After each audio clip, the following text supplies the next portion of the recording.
Hi everybody out there. Okay, as this video clip will no doubt be connected to what had transpired today, I'm here with Scotty Wong, and we're here in the what would also be known as the Office of Hawaiian Affairs building, but this is the same building that they're located in, 711 Kapiolani Boulevard. We are here today just after attending the Native Hawaiian Royal Commission, one of their regular public meetings and whatnot. Royal Commission or Old Mission? Depending on what it is. They call it the Royal Mission, but you know, whatever goes. The meeting was pretty much is over. We're actually very fortunate. You're actually seeing this is the actual board table where we're actually sitting in the chair position and whatnot. Here's the name placards of all the people who comprise the role and whatnot. Basically, we wanted to give our 2 cents of not only what we saw today, but how we feel about it. So with that, my good friend Scotty Wong was here. Scotty, how did you see today's meeting and what did you learn about what's going on? Well, I see that initially there's a lot of bureaucracy and stuff that they have to get through. I mean, they're just starting off this commission, but they went through a lot of administrative things. The key thing that I liked is seeing some of the commissioners that are on this commission, that they continuously will raise their hand and speak up and say, hey, what about the Native Hawaiians? What about the Native Hawaiians that have been doing this work to revive the government or get a government going, and not leaving them out, which was one good thing. I see that there's a lot of, they're in their marketing plan right now to push and educate and put the media out there for people to know more about what they're doing. I think that with the governor here and Mahealani and Commissioner Kihoi from the Big Island, they're kind of trying to stay open to the people there. So that's a good thing. It's kind of like the ball's rolling with these guys already, but yet they're still saying, hey, I used to be on the other side of the fence, and they're still recognizing the people that are national sovereigntists that are out there. And I guess they're going to try and find that point. They haven't really defined on how they're going to do it yet, to try and meld everybody together. So that's all I saw today at this meeting, and just watching to see how they're kind of developing this stuff. Today is May 18th, by the way, so it's a public meeting. We saw some testifiers earlier today, like one was Suli Strauss from the Association of Hawaiian Civic Clubs. Evidently, they're putting their thumbprint on this. The Royal Order of Kamehameha has already submitted their stuff to give it their thumbprint. When you see these organizations aligning themselves like that, what do you do? Which Royal Order? From what I understand, there's two, isn't there? Yeah, there is the Royal Order of Kamehameha, and then there is just the Order of Kamehameha. Oh. You can actually find that out on Wikipedia. I think the site is there and identifies what it is. It's a play on words, but that's obviously another thing. But two groups claiming to be the same entity. However, you'll find the work is not remotely similar. However, in this case, for the Royal Order, they are present here.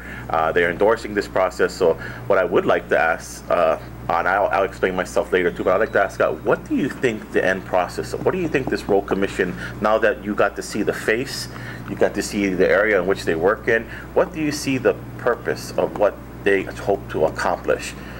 And I mean that generally straight to the audience here, straight up, not make things wishy-washy, here. What do you think they want to accomplish at the end game? What is the end run here?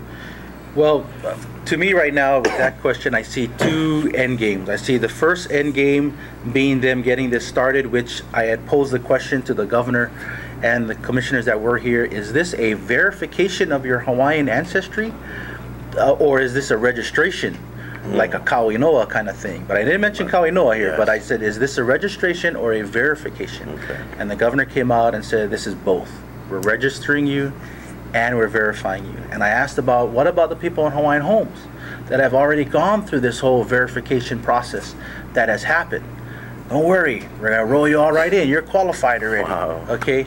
So the first end game is to register these people of not quantum of 50%, but just of any type of Hawaiian in you that you have verified I think they use to the be term, registered for this nation. I think they use the term either lineage or legacy or something like that, you know. Yeah, they stay, something like they that. stay away from the racial words, you know, like race, because Right. that's against in United States policy. So they're using another word like lineage or legacy to Right. comprise that. Yeah. But basically, that's kind of what it is. If you have Hawaiian or part Hawaiian on your birth certificate, or you're with Hawaiian Homes or whatever, and you can verify it, you're going to be verified and registered with this roll call commission that is, in the end game, going to form this nation within a nation still yet. A nation Yeah. of Hawaiian and part Hawaiians. Now, my personal note is what I wanted to say to these people, and I'm going to give them a little bit more time to develop their nation, is that a nation is made up of people who swear an allegiance to a nation. If you're having part Hawaiians and Hawaiians, then therefore that you have a race of people rather than a nation of people. Why is it all the nations can have nations of people who swear allegiance to that country? Being both Aboriginal, which is what the Queen had used early on, and Princess Pauline Bishop was Aboriginal people, which is the people of Koko, and the non-Aboriginal people of the nation. That's my end game in the end, is what I'd like to see, along with the other things like real self-determination and everything like that. But their end game right now is register and verify you, or verify and register you. And then the second end game would be to create the nation of the part Hawaiian and Hawaiian people. I find it interesting too, because Scotty brings up good points, is that for the viewing audience that are consider themselves being Hawaiian nationals and know the international route in particular, is process, as I've stated very much before, then what calls into question the term that you're going to be hearing a lot being used from the Native Hawaiian Royal Commission now is the term the unrelinquished sovereignty.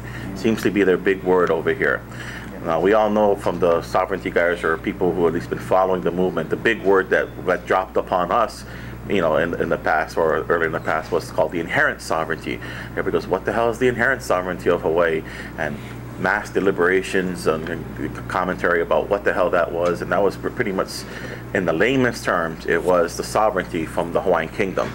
And everybody knows now, you tie all the knots together. Where's the Hawaiian Kingdom? They say it was overthrown, it was exile and whatnot. So it's very funny. So you look at the attempt of the Royal Commission and you go, now you're saying unrelinquished sovereignty, but your other rhetoric, as Scotty's been noticing, is that they keep pointing back to, and now I'm noticing not only the rhetoric, but the sympathies, the struggles, the plays, the ploy, everything from, and now they're using, like, you know, they're identifying the Queen. This is the Queen's idea of justice. And you sit back here as a member of the audience today, and I heard that mentioned a couple times, and you just have to wonder, what kind of mindset can you do to make a boisterous claim like that? This is not that. This is Liliuokalani. No, we all know what she did. She put the country in an exiled form. She petitioned the United States. She yielded the authority because why? She thought she would get her country back, 100% up and standing. This Royal Commission kind of filibusters around some of that, but they obviously are what? Nation within a nation. Nation is the way that it's already being built. And that's domestic sovereignty, is what we've talked about before. That's not sovereignty, that's a domestic sovereignty. They can do all they want, but they have to have that big boy stamp. Exactly. So now, and Scotty alluded to like the Kainoa thing. I said, here we go again. And we're seeing now, especially at today's meeting, the part of the agenda was to start paying their constituents to go out to neighbor islands, start the funding, start the drive again to get people to consent and sign up. You know, the big word, legal word, is the consent factor to being a part of this. Legal word is waste a lot of money. Well, you know, that's the sad part. One of the big highlights we had today was the budget. I mean, just so anything, the budget was dropped on for the next year. They're asking for like an additional 2.5 million at minimum, at least, to do this. So that's not even including this year's budget, which they're already operating on. And the initial, I think it was a 200-something thousand it was needed, that was in Act 159 to actually create this thing. So yeah, for those of you who are not so much are against this process, kind of like how I am, I do have some grievances with the dollar amounts being used to once again do this. this very instance, Department of Hawaiian Homelands is broke right now, you know what I mean? So that means they're not building any homes. They're not doing that. So that means those Hawaiian Homeland plots are just sitting there. And now we see this process, that's what I said, the fourth time now something similar to this is undergone, and now money is being coming up, and very strange and kind of mind-boggling. I do want to add, like, you know, this whole commission thing. In my mind, when I sit there in optimism, you know, thinking that, okay, well, we have to get some sort of government going, some kind of a nation happening. And I think maybe this is their attempt. And my optimistic view is saying, okay, once we get this nation, if they get it up and running, would this nation of Hawaiians and part Hawaiians therefore be, you know, a legitimate government to then push in the international community to say, now let's go for the whole pie. Let's go for the whole pizza pie there. Right. And rather than just this. And we then take this government that's been recognized now to then take it to the international court. Because right now we've had governments that were kind of like put together somehow. I mean, really no backing behind it and stuff. But if this is a recognized government by the Americas, now would this entity have, or this nation that we're building that is recognized, have the ability to take greater claims against the occupying force here to secure larger coming? Because you gotta watch Waihee too, John Waihee, the governor. I mean, he kind of thinks in those modes. But then let's take another look at Danner. Well, I think for the audience, that especially the ones that are going to be viewing this, to know the sovereignty terms, I think what Scott brings up a good point. Would that, if say they do get their way here and they erect the government, what legal questions would be asked is, they're saying we have claimed the unrelinquished sovereignty. I think anybody would say, are you the lawful Hawaiian government though? Right. Were you the government that was suspended and thus put into exile? Because again, your rhetoric alludes to that you're trying to claim that. But then the fundamental question is, why are you not calling yourselves the Kingdom of Hawaii then? Because that's and that's why we have, and I have to drop the little legal, that's why we have legal rhetoric. Are you the de jure nation of Hawaii, or are you just another now de facto government that is running amidst? And that, you know, I think in my conclusion, I think this sums up, they are trying to be a de facto, but mirroring the process to reclaim and whatnot. So it's an attempt to sell it to the international community that we're all over it. We've gotten over this thing, and we wish to proceed with. Good point on that. Yeah, that's why it's good to have him around. Bottom line from you now, what is your feeling about what just transpired? First of all, this meeting was very nice. This is, I mean, as a candidate for Office of Foreign Affairs, the atmosphere in this room, I think you guys saw it, very likely. These people get along very well with each other. There's nothing hostile to anyone or whatnot. So that's an enjoyable atmosphere to be in. You can seem to be freely talk about it. However, the conversation is all one-sided. So they're not going to talk about it. But what is disturbing for me again is when they play on the political past and are not so much the emotions of that, and then seem to, what I believe is, misquote or misdirect things. And that's by using Liliuokalani, her sentiments, her beliefs, and some of her legal work to say that somehow if she had a seat at this table today, she would be looking at all of them going, hey, thumbs up, thumbs up. You know, so that's why, as one thing I just cannot understand, again, because you have to understand the mindset. This is an American initiative. It is. From you? I'm going to start charging you guys rent. There's Mr. Kihoi. One last word? Well, from my last word on this is, you know, I come from that group where, you know, I'm still in that mode where, you know, like a lot of you out there, I mean, am I American? Am I not American? Am I American and Hawaiian? That's the majority of the population in Hawaii that has to understand this and come to terms and grips with this stuff. Choose, yeah. To finally take a shot on which side am I on, you know. But right now, seeing this in the early stage, I love the fact that these two people right here keep raising their hands in this meeting. When there's these things being pushed forward, these two people go, oh, I have a question. what about the national sovereignty people that are still fighting this fight? What about the people that are still doing this, who have been doing this for 30, 40 years, fighting this stuff back? So they're kind of keeping it in check rather than just letting this stuff snowball into, let's just run with it. These people are still, and that's how I am. I realize that I too and my family and our history have not relinquished our sovereignty as a nation. Maybe the government was overthrown temporarily or put into exile, as you said, but still as a race of people that still remember or learn their history or are now learning their history through these types of programs and talks and stuff to find the true facts and legal terms and everything about what happened. I think it's kind of making it a little bit easier for people to start seeing on whether this is right or this is wrong. And makes it a little bit easier, differentiating between the sides and where they're coming from. Yeah, so as I had mentioned, I was able to finally tell the commissioners after their meetings on my personal thing is like Keanu Sai has said before, is you know, you think that you were adopted, but now you realize you were kidnapped. But for me, it's education, it's learning this stuff, and I'm seeing is that, yes, I want the best for my people, my part Hawaiian and people who swear allegiance to this nation, which I would love to see built in the proper way.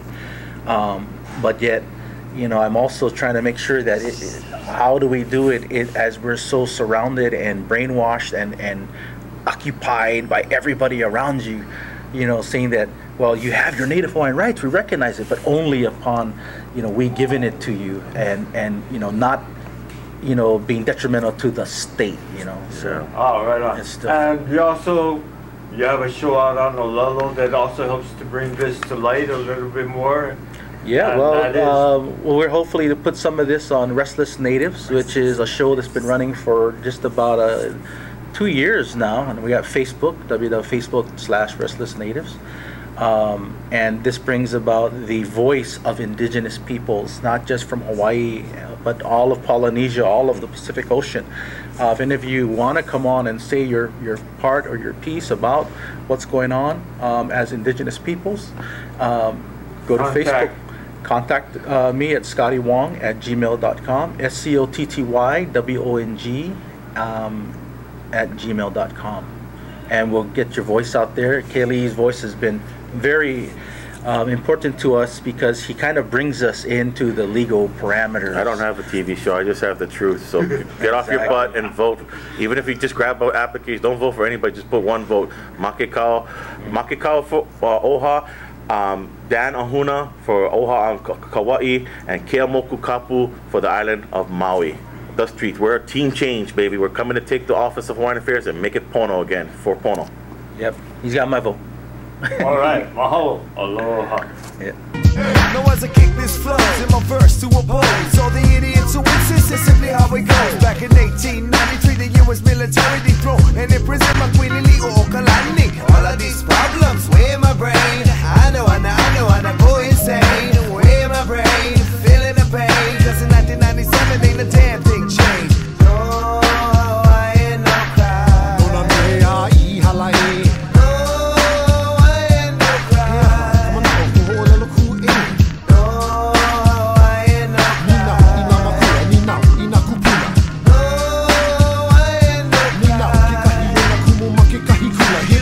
in the music and you cannot handle, and then you wanna shut us up so you start screaming scandal. You say we're fighting for no reason and that we only fail. If intelligence is a crime, then I belong in jail. No more watching the world go by, my friend. Somebody gonna die if I see my tutu cry again. Hawaiian man, Hawaiian land. I rap it for Hawaiian, and if you ask me why I rap Hawaiian, then I tell you cause I can. You cannot understand, so you start dissing. The last person that tried to shut me up is still missing. This is the land, so tell me why must we pay rent? If I happen to ignore you, it's because you're ignorant. Pidgin is the dialect that I select when I talk. But tell me, can you walk the walk?